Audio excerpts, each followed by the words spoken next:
সিদ্ধান্ত রদবদল এখন জেলা স্তরে হয়েছে।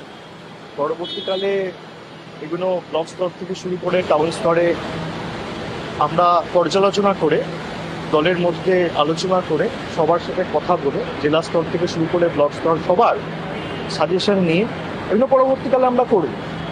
এবং যেখানেই যা চেঞ্জ হয়েছে পুরোটা দলের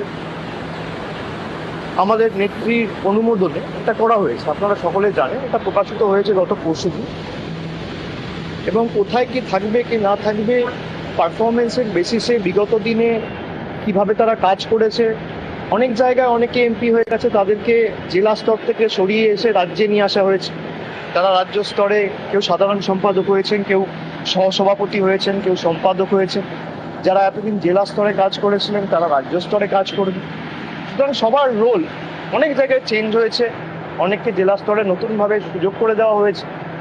যারা হয়তো খুব ভালো প্রচেষ্টা করেছে কিন্তু আশানুরূপ বা প্রত্যাশিত হয়তো আমরা ফল করতে পারিনি, কিন্তু পরিশ্রমের কোনো কমি রাখেনি, তাদেরকেও আমরা পুরস্কৃত করেছি অনেক জায়গায়।